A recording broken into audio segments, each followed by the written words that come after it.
कल अगर ये सब बंद भी हो गया तो कोई टेंशन नहीं है, क्योंकि मेरे को सिर्फ बिजनेस करना नहीं आता है, इन्वेस्टमेंट भी आती है, पैसे से पैसा कैसे कमाया जाता है वो भी आता है। वो एक अलग गेम है पूरी की पूरी, वो फिर कभी किसी अलग सेशन में टच करूंगा।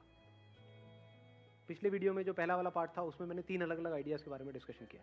आगे भी जो आने वाले 8 पार्ट हैं उसमें डिटेल में आइडियाज के बारे में डिस्कशन होने वाला है।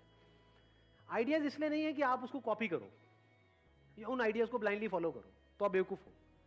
आइडियाज इसलिए है ये समझने के लिए कि सोचते कैसे हैं। सबसे बड़ी स्ट्रेंथ आप लोगों की क्या है जो अभी यहां पर बैठे हैं? यंग मतलब क्या? Energy. Energy number 1। Number 2, young मतलब क्या? टेक्नोलॉजी की नॉलेज, सोशल मीडिया की नॉलेज, ऑनलाइन दुनिया की नॉलेज। सुबह से रात तक करते क्या हो इंस्टाग्राम पे? Looking really sweet, please reply please.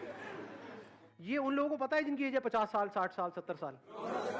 ज्यादातर आपके जो पेरेंट्स हैं वो उनको मोबाइल भी लेना होता है तो आपसे पूछते हैं, उसमें कुछ अटक जाता है तो आपके पास आते हैं। तो इसका मतलब आप ऑलमोस्ट एक्सपर्ट नहीं हो गए टेक्नोलॉजी में। तो क्या ऐसी आप कुछ फील्ड्स ढूंढ सकते हो जहां पर के टेक्नोलॉजी बहुत तेजी से आगे बढ़ गई है लेकिन लोग अभी भी वही पुराने टाइम में जी रहे हैं, और आप इन दोनों चीजों को कनेक्ट कर पाओ? ऐसी कितनी फील्ड्स है? सुना मैंने क्या बोला है? नहीं, देखो आराम से सुनना। कहते हैं इंसान के लिए 3 चीजें हैं जो सबसे जरूरी है, रोटी कपड़ा मकान। मकान की बात करते हैं। किसी को घर चाहिए। घर किसको चाहिए? सबको चाहिए। कोई ऐसा भी है जो कहता है नहीं मुझे घर नहीं चाहिए? सबको चाहिए। ये कितनी बड़ी मार्केट है? बहुत बड़ी। बहुत बड़ी मतलब कितनी? बहुत बड़ी है सर, दुनिया में अरबों खरबों की मार्केट है। तो अब अगर इस मार्केट में क्या कुछ गैप नजर आ रहा है, कुछ गड़बड़ नजर आ रही है आपको, जिसको आप एंटर करके पूरा कर सकते हो और वहां से बहुत पैसा कमा सकते हो लीगली, सही तरीके से, बिना किसी टेंशन के, बिना किसी स्ट्रेस के, बिना किसी इन्वेस्टमेंट के? देखना, ध्यान से समझना। एक प्रॉब्लम है, लोगों को घर चाहिए। अब किसी को घर चाहिए, वो कैसे घर को ढूंढेगा? ऑनलाइन। आपने बोल दिया ऑनलाइन क्योंकि आपकी एज है। समझ गए? आया ना एक बिजनेस आइडिया यहां से। यही अगर यहां पर अभी बैठे होते 50-60 साल के लोग, वो क्या कहते? पहले हम किसी प्रॉपर्टी डीलर के पास में जाएंगे, फिर वहां जा करके देखेंगे, फिर उसमें से एक सिलेक्ट करेंगे। आप क्या बोल रहे हो? ऑनलाइन। आधे लोग ऐसे होंगे, स्पेशली जो यंग एज में होंगे, वो पहले ऑनलाइन ढूंढेंगे, बाद में ऑफलाइन जाएंगे। जो एक पर्टिकुलर एज के हो सकता है वो ऑनलाइन के चक्करों में पड़े ही ना और सीधा ऑफलाइन चले जाए। तो ये प्रॉब्लम है ना, यहीं पे अपॉर्चुनिटी है। प्रॉब्लम क्या है? इंडिया में लोग जल्दी अडेप्ट नहीं करते हैं टेक्नोलॉजी के अकॉर्डिंग। यानी आप तो अडेप्ट कर गए क्योंकि आप लोगों की एज है। क्या आपके पेरेंट्स ने अडेप्ट किया? ना, वो अभी भी बोलते हैं अरे सब में क्या पड़ा है। बड़ी धीरे धीरे अडेप्ट कर रहे हैं। तो इंडिया में ऐसे कितने प्रॉपर्टी डीलर्स होंगे जो अभी तक ऑनलाइन वाले फंडे को समझ ही नहीं पा रहे होंगे, या वो कह रहे होंगे काम चल तो रहा है, क्या जरूरत है? कितने होंगे ऐसे? मैं कहता हूं आधे होंगे, आधे मान लेते हैं। क्या ये बहुत बड़ी अपॉर्चुनिटी नहीं है यहां पर? आप अगर खुद अपना कोई ऑफिस ना खोलो, अपना प्रॉपर्टी डीलिंग का ऑफिस ना खोलो, ये जो हजारों ऑफिसेस खुले हुए हैं, वहां पर जाओ और उन लोगों से टाइप करो। अब आपको इसके लिए क्या चाहिए? एक विजिटिंग कार्ड चाहिए सबसे पहले। आप जाओगे, उनसे बात करोगे तो कुछ चाहिए तो सही ना। अपनी एक वेबसाइट चाहिए। वेबसाइट बनाना मुश्किल है, आसान है आज के टाइम में? बेसिक सी वेबसाइट जो 2-4 घंटे में तैयार हो जाती है। तो उनके लिए आप एक रियल एस्टेट एजेंट बन गए। ये लोग जो एजेंट्स होते हैं ये सब मिल करके काम करते हैं, अकेला कोई काम नहीं करता। इनका पूरा का पूरा नेटवर्क होता है। तो इस नेटवर्क में आप घुस सकते हो बिना किसी इन्वेस्टमेंट के। मतलब इनके पास में ऑफलाइन कुछ आए और ऑनलाइन आप उसको प्लेस करते चले जाओ। मतलब आपका काम क्या हो गया जो ये लोग कभी नहीं करेंगे, कि एक प्रॉपर्टी आई बिकने के लिए, मान लो 50 लाख रुपए का कोई घर है, वो आया बिकने के लिए, ये क्या करेंगे? लिख लेंगे। अब इनके पास अगर कोई आया तो उसको दिखाएंगे या अपने नेटवर्क में बता देंगे ऑफलाइन।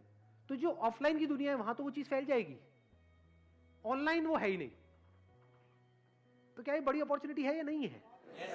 ऑफलाइन आपने सबसे टाई अप कर लिया है कि जो भी चीज आती है, अब आप अलग क्या कर रहे हो औरों से जो और लोग नहीं कर रहे। क्योंकि मैंने इन साइट्स को ऑब्जर्व किया है, वहां पर क्या होता है, ऐसा लगता है कि जबरदस्ती बस उठा करके किसी ने कुछ डाल दिया है प्रॉपर्टी के बारे में। ना तो बहुत सारों में तो फोटोग्राफ्स ही नहीं होती है, होती है तो एक आध फोटोग्राफ होती है, वीडियो तो बहुत ही कम में होती है। आपने क्या करा, आपने कहा कि यार मैं कुछ ऐसा करूंगा जो बाकी लोग नहीं कर रहे। मतलब जो भी घर आया उसकी कम से कम 20-30 आपने फोटोग्राफ्स खींची, प्रॉपर हर एक एंगल से, उसकी प्रॉपर वीडियो बनाई। उसमें आपका जा क्या रहा है? अपने मोबाइल से भी बना सकते हो, आजकल तो मोबाइल ही एक से बढ़कर एक आ गए हैं। मतलब कि ऑनलाइन जो बंदा आया उसको एक्सपीरियंस ऐसा हो रहा है कि मैं एक्चुअल में देख रहा हूं उसको। उधर से उस बंदे ने आपको फोन किया। अब यहां पर आपके ऊपर है आपका टाई अप कैसे होता है। इसमें यह भी हो सकता है कि जो बायर है उसकी कमीशन आपको मिलेगी, मान लो 1% मिलता है, और जो सेलर है उसकी कमीशन उसको मिलेगी जिससे आपका टाई अप है, जिस डीलर से टाई अप है। तो ऐसे अगर आपने 100 छोड़ो 10 से भी टाई अप कर लिया है एक एरिया में, ऐसे 10 ऑफलाइन डीलर जो ऑफलाइन तो है लेकिन ऑनलाइन नहीं है, उन 10 के पास में 100 प्रॉपर्टीज है। उसमें से मान लो 10 एक्चुअल में ढंकी है, जो बैंक से लोन इमीडिएटली हो जाएगा, आपको पता है, वो आपने बैंक से पहले ही कंफर्म कर लिया है। तो अगर आपने 100 प्रॉपर्टीज भी लिस्ट करी तो इसमें आपका गया क्या इन्वेस्टमेंट हुई? तो अगर 1% आपको मिला, 1% उसको मिला, मान लो 50 लाख का घर बिका तो आपको कितना मिला? 50,000 रुपए। और कुछ ऑनलाइन वेबसाइट्स हैं जैसे मैजिक ब्रिक्स है, 99 एकर्स है, ऐसी काफी सारी वेबसाइट्स हैं। वहां पर जाकर के उनका प्रीमियम प्लान आपने परचेज कर लिया जो डीलर्स के लिए होता है। उसका जो बेसिक प्लान होगा उसमें भी लेवल्स होंगे प्लान के, इतने रुपए, मान लो 10-20 हजार रुपए साल का प्लान है, और 2 महीने में एक कन्वर्जन भी हो गई इस तरह की, और उस पर आपको आधा % कमीशन भी मिली, मैं 1% भी हटा देता हूं, तो 25,000 रुपए भी आए, तो ब्रेक इवन नहीं हो गया 2 महीने के अंदर? तो क्या ये बिजनेस जीरो इन्वेस्टमेंट का नहीं हो गया? अब यहां पे गड़बड़ आप क्या कर सकते हो, आप पहले ही इसको माइंड में बहुत कॉम्प्लिकेटेड बना दोगे और कुछ बहुत बड़ा करने के बारे में सोचोगे और कभी करोगे ही नहीं। ये बेवकूफी है। वेबसाइट बनाने में ही पता लगा 1 साल लग गया। ऐसी ये सबसे बड़ी गलती है जो मैं आपको बता रहा हूं। आप लोग हंस रहे हो, लेकिन मैं बताता हूं, जब भी कोई बिजनेस शुरू करता है सबसे बड़ी गलती बंदा क्या करता है? अपनी वेबसाइट को बनाने में टाइम वेस्ट करता है। जो भी आप वेबसाइट बनाने वाले हो अपनी, उसको बनाने में 1 दिन से ऊपर नहीं लगना चाहिए, और खुद बनानी है। और वेबसाइट बनाना आज की डेट में इतना आसान है जैसे एक ईमेल क्रिएट करना। ईमेल क्रिएट करना आता है, बस इतना ही आसान है। वर्डप्रेस पे जाकर के बना सकते हो। और मजे की बात क्या है, अभी जो घर परचेज करने की जो एज है वो शिफ्ट हो गई है। पहले एक एज के बाद में जाकर के बंदा खरीदता था, आज जल्दी खरीद रहे हैं क्योंकि फाइनेंस हो जाता है। तो वो भी 25-30 के हैं, आप भी 20-25 साल के हो, तो कनेक्ट नहीं कर जाओगे बड़ी जल्दी? तो एक बहुत बड़ी यहां पर अपॉर्चुनिटी नजर नहीं आ रही है। अपर लिमिट क्या है यहां पर? कोई नजर आ रही है अपर लिमिट? नहीं है सर। अगर महीने के मैं कहता हूं, जैसे जैसे आप आगे बढ़ते चले जाओगे, पहले छोटी ट्रांजेक्शन्स करो, जैसे जैसे एक्सपीरियंस बढ़ता चला जाएगा, तो क्या 1 करोड़ का, 2 करोड़ का, 3 करोड़ का घर ये नहीं बेच सकते? तो मान लो अगर आपने 2 करोड़ का घर बेचा और उसमें 1% आपको कमीशन मिली, कितना हो गया? 2 लाख रुपए। पूरे महीने में एक आध तो कर ही लोगे या नहीं कर पाओगे? तो 2 लाख रुपए महीना कम होता है क्या? इसमें मुश्किल क्या है? सर एक इशू है, वेबसाइट पे ट्रैफिक के लिए एड क्यों चलाने पड़ते हैं? बहुत सारे आर्टिकल्स हैं नेट पे जो अवेलेबल है कि गूगल एड्स कैसे चलाते हैं। अगर आपने महीने का 1000 रुपए का अपना एडवर्टाइजिंग बजट बना भी लिया, मान लो 2 महीने में कितना लगा? 2000 रुपए लगा, एक भी कन्वर्जन हुई, वहां से 20-30 हजार रुपए भी आ गया तो बुरा थोड़ी है। ये जो खेल है ना, ये सारा जो रियल एस्टेट का है, इसको ध्यान से सुन लेना और समझ लेना। मैं इसको समअप कर रहा हूं। ये जो बिजनेस आइडिया है, ये कब चलेगा और कब नहीं, ये सारा खेल है ट्रस्ट का। आप जाओगे घर लेने, कैसे डिसीजन लोगे? नंबर 1 तो वो घर पसंद आना चाहिए। कोई कितना भी बोलता रहे, अगर आपको पसंद नहीं आया है तो आप नहीं लोगे।